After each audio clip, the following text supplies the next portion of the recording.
Bien, bonjour. Je veux vous souhaiter la bienvenue sur notre site virtuel du Centre chrétien évangélique. Nous sommes vendredi saint et j'ai pensé de prendre cette occasion pour vous partager quelques réflexions concernant la mort de Jésus sur la croix et pourquoi c'est si important de partager le message de la croix.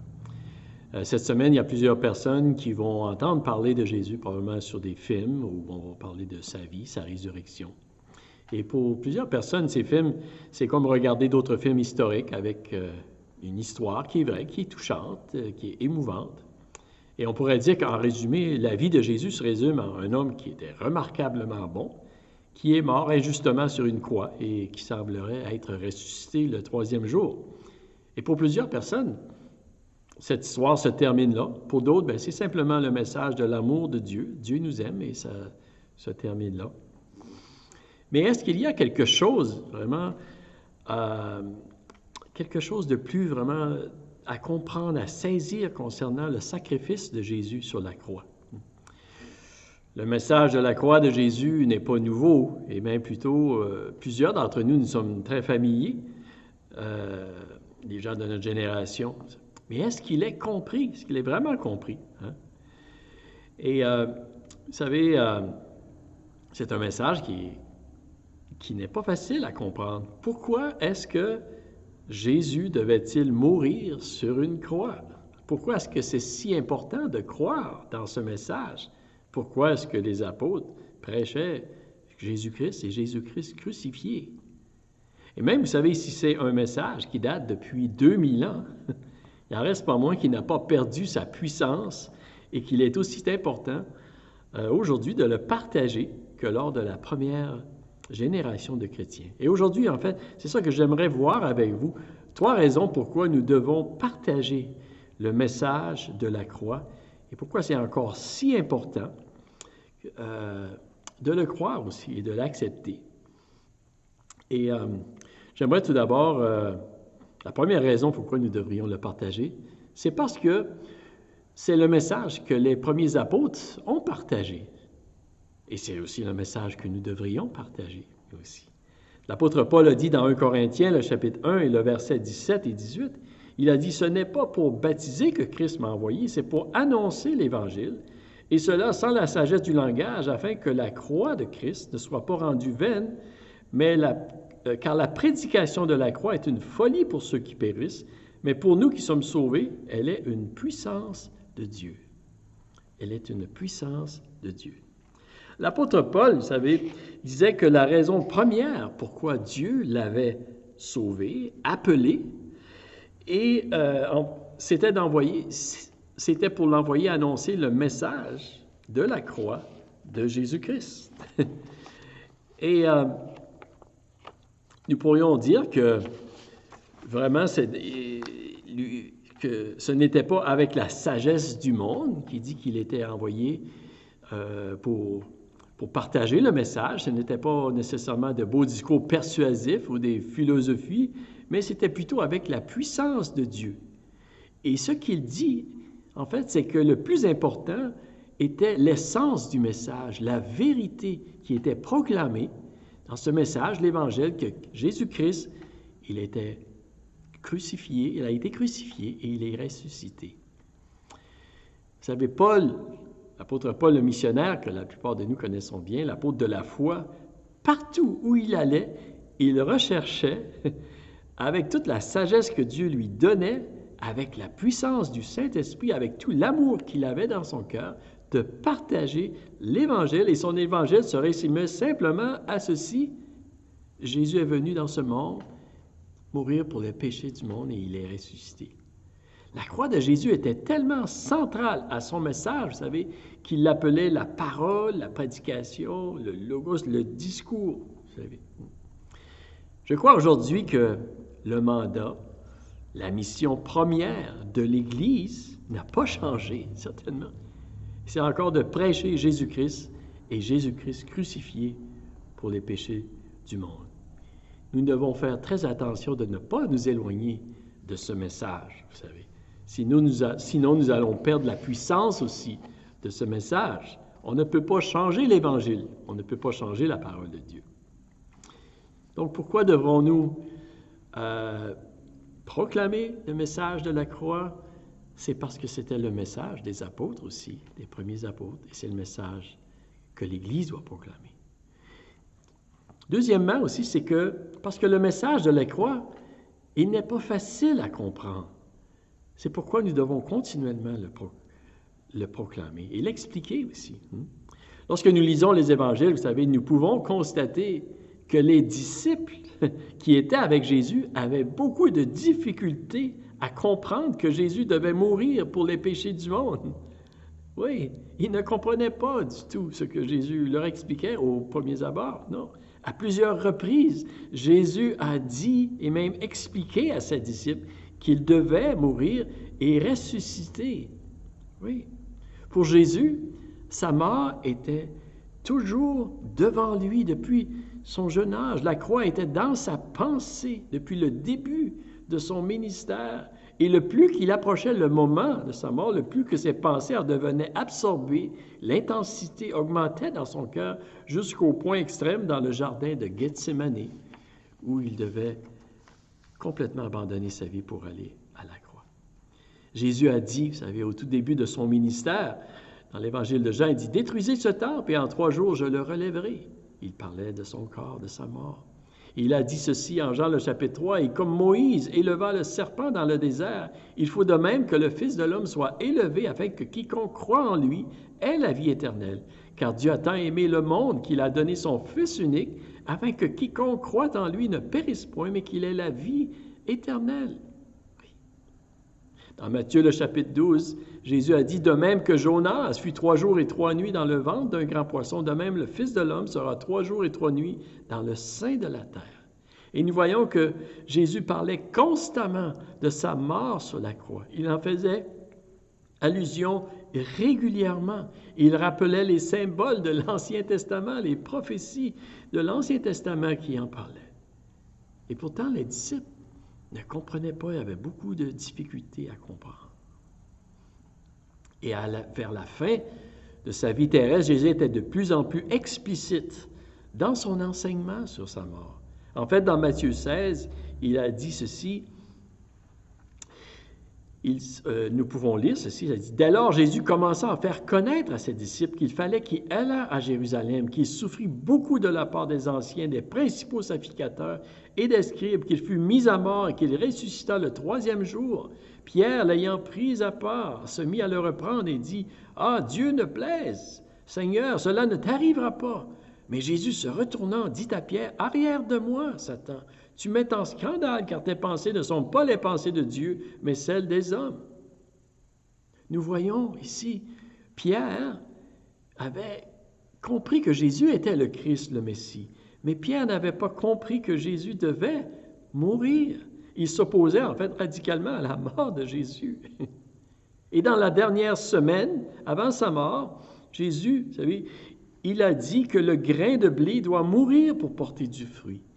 Il a dit qu'il n'y a pas de plus grand amour que de donner sa vie pour ses amis.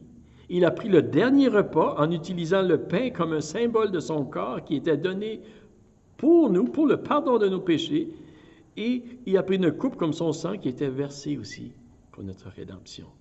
Et Jésus a dit, faites ceci en mémoire de moi. Il a dit ceci pour que l'on se rappelle que sa mort sur la croix était essentielle pour nous donner la vie et que nous nous en rappelions toujours, vous savez. Et même là, les disciples, vous savez, ne comprenaient pas la nécessité de la mort de Jésus, même lorsque Jésus a célébré la Sainte Seine avec eux, la dernière Pâque. Il attendait un Messie qui régnerait et non qui allait mourir. C'est la raison pourquoi ils ont essayé d'arrêter Jésus d'aller à la croix. Et même après sa mort, nous voyons qu'ils ne comprenaient pas jusqu'à ce que le Saint-Esprit les aide à comprendre. Et je vous dis ceci pour vous dire que ce n'est pas surprenant que nous avons de la difficulté encore à comprendre la nécessité de la croix, le message de la croix, que par la mort d'un homme sur une croix, nous pouvons avoir nos péchés pardonnés, avoir la vie éternelle, avoir une nouvelle vie. C'était nécessaire. Aujourd'hui, vous savez, ce n'est pas parce Parce que nous savons, que plusieurs savent, que Jésus est mort sur une croix. C'est un fait historique, certainement privé. Ce n'est pas parce que nous le savons que nous comprenons la signification profonde de cette œuvre et que les gens autour de nous ne le comprennent pas aussi. Soyons persévérants, soyons patients comme Jésus l'a été avec ses disciples et recherchons à annoncer, à répéter, à expliquer le message de la croix et prions que le Saint-Esprit éclaire les cœurs aussi afin qu'ils comprennent la nécessité et l'efficacité de l'œuvre de la croix pour donner la vie éternelle. Donc, pourquoi devons-nous partager le message de la croix? Oui, parce que c'était le message que les apôtres proclamaient, que l'Église doit proclamer le même message aujourd'hui, et parce que c'est aussi un message qui n'est pas facile à comprendre, et aussi nous devons le proclamer parce que c'est la puissance et la sagesse de Dieu pour nous donner la vie éternelle. L'apôtre Paul, il disait ceci aux Romains. Lorsqu'il a écrit aux Romains, il dit « Car je n'ai pas honte de l'Évangile, c'est une puissance de Dieu pour le salut de quiconque croit, du Juif premièrement, puis du Grec. » Oui, elle est la puissance de Dieu, la sagesse de Dieu, la croix. Et en fait, c'est une folie. C'est une folie pour nous, mais c'est la sagesse de Dieu. Pour que nous soyons sauvés, que nous soyons réconciliés, pardonnés, ayant droit de vivre dans la présence de Dieu pour toute l'éternité, la mort de Jésus sur la croix était nécessaire. Si ça n'aurait pas été nécessaire, s'il y aurait eu un autre moyen, certainement que Dieu aurait pris un autre moyen. Mais la mort de Jésus était nécessaire et elle est encore aujourd'hui le seul moyen par lequel nous pouvons être sauvés. Il n'y a aucun autre nom qui a été donné sous le ciel par lequel nous pouvons être sauvés. Jésus a dit, « Je suis le chemin, la vérité et la vie. Nul ne vient au Père que par moi. » Et je vous dis ceci parce que nous parlons souvent de l'amour de Dieu et du bon Dieu. Et oui, Dieu est bon. Et oui, Dieu est amour, notre Créateur, vous savez. Et c'est facile d'accepter que Dieu nous aime. Et c'est vrai, vous savez, absolument. Mais ce n'est pas toute la vérité. La vérité est que Dieu nous aime, mais que nous sommes pécheurs aussi. Nous avons désobéi à Dieu, tous, chacun de nous, d'une manière ou d'une autre. Et que Jésus a dû payer le prix de notre désobéissance. Et nous devons reconnaître, oui, que nous sommes pécheurs, que nous avons désobéi à Dieu. Nous avons besoin de le reconnaître, vous savez, et accepter pour être réconciliés avec Dieu que Jésus est mort sur la croix pour nous. Nous devons, pour être réconciliés avec ce Dieu d'amour qui nous aime tant, nous devons reconnaître la nécessité de la croix. Vous savez, c'est vrai que Dieu est amour, mais Dieu est aussi saint, il est pur, il est juste et droit, il est parfait, il est lumière. Et nous sommes pécheurs. Et il existe une séparation, vous savez, entre Dieu et nous à cause de notre désobéissance. Et pour résoudre cette séparation, la nécessité de la mort de Jésus sur la croix était essentielle.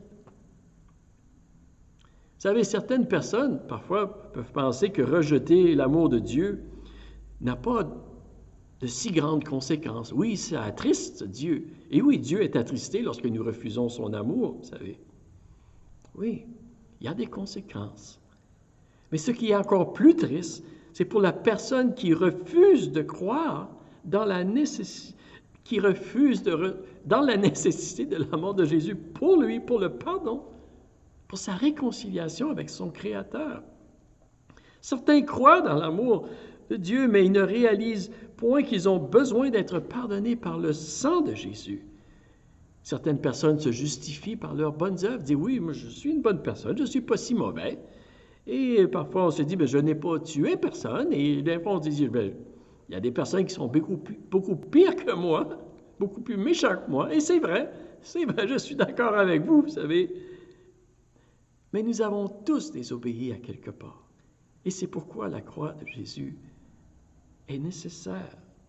lorsque nous réalisons comment nous sommes perdus, vous savez, séparés de Dieu, que nous sommes sans espérance en Jésus, que nous reconnaissons que nous sommes ennemis de Dieu, en fait, tous, et que Jésus a pris nos péchés sur lui. Vous savez, lorsque nous réalisons ceci, c'est à ce moment-là aussi que nous apprécions à sa juste valeur l'amour que Dieu nous a manifesté à travers la croix de Jésus, Jésus-Christ.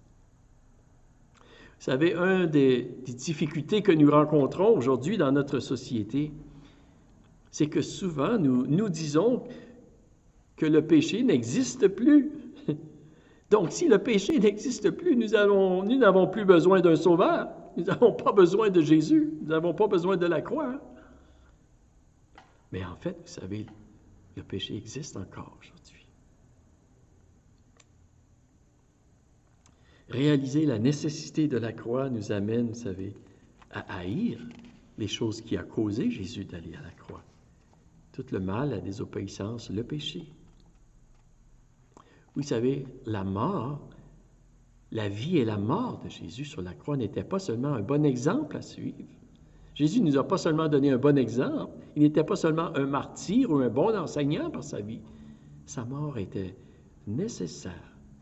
Et sa mort n'est pas un accident, vous savez, qui est arrivé, ou seulement parce qu'il était un fanatique. Non. La mort de Jésus était le sacrifice nécessaire pour réconcilier le monde avec Dieu, le Créateur. C'est pourquoi nous disons, c'est la puissance et la sagesse de Dieu pour nous donner la vie éternelle. Oui.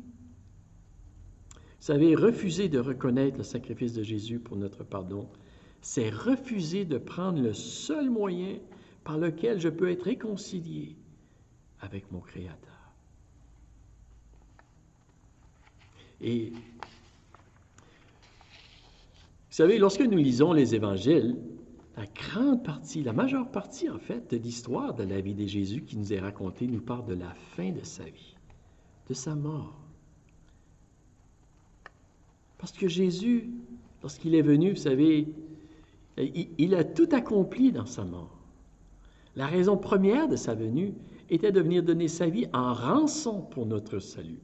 Dans Matthieu, le chapitre 20, nous disons ceci, ça dit, « C'est ainsi que le Fils de l'homme est venu, non pour être servi, mais pour servir et donner sa vie comme rançon, comme la rançon de plusieurs. » Jésus a payé une dette que nous ne pouvions pas payer, comme un esclave qui était vendu, qui était racheté. Il a couvert nos péchés devant Dieu comme le sang répandu sur le propitiatoire du lieu très saint. Et il a pris notre place comme l'agneau, vous savez, qui était offert dans l'Ancien Testament pour le péché, pour la substitution des péchés. Lorsque Jésus est mort sur la croix, le voile a été déchiré, nous démontrant que l'accès à Dieu était maintenant ouvert. Oui, c'est bien ça. Vous savez, la croix nous démontre l'amour infini de Dieu pour nous. Et elle nous démontre aussi, vous savez, la gravité de notre péché, le prix que Dieu a dû payer pour nous réconcilier avec lui. Donc, pourquoi devons-nous continuer à partager le message de la croix? Parce que c'est le message que les apôtres annonçaient, que nous devons continuer d'annoncer. Parce que c'est un message qui est difficile à comprendre. Parce que c'est aussi le message, c'est la sagesse et la puissance de Dieu qui est manifestée à travers la croix. Vous savez, Jésus est mort pour le monde entier. Oui. Le potentiel, le bénéfice de la mort de Jésus est suffisant pour tous ceux qui veulent l'accepter. Oui. Il est efficace seulement pour ceux qui croient et ceux qui l'acceptent, qu'importe leurs conditions, qu'importe le péché. Dieu est prêt de pardonner, Dieu peut pardonner. Le sang de Jésus est efficace, vous savez. C'est seulement le refus de croire et d'accepter de se repentir qui peut priver quelqu'un de la grâce de Dieu, de la vie éternelle que Dieu veut donner. Et aujourd'hui, vous savez, c'est à nous de l'annoncer, de l'annoncer. L'apôtre Paul a dit aux Romains, « Comment donc invoqueront-ils celui en qui ils n'ont pas cru, et comment croiront-ils en celui dont ils n'ont pas entendu parler? Comment en entendront-ils parler s'il n'y a personne qui prêche? » Oui, aujourd'hui, c'est notre responsabilité de l'annoncer avec nos paroles, avec notre vie aussi, avec notre cœur, avec notre amour. Et alors qu'aujourd'hui, vous savez, nous nous rappelons la mort de Jésus-Christ sur la croix, 2000 ans passés. Nous voulons partager.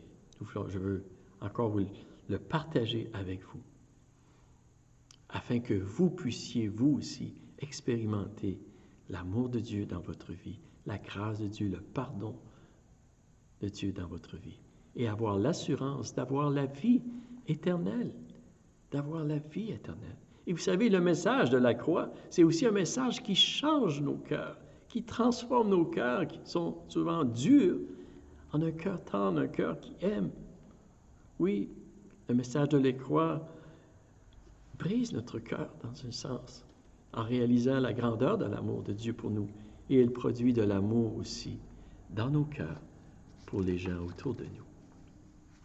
Et je prie, vous savez que aujourd'hui, alors que nous célébrons la mort de Jésus, et que ce dimanche, nous allons célébrer la résurrection de Jésus, parce que Jésus, il est vivant encore aujourd'hui, et il veut vous rencontrer. Il veut vous faire du bien.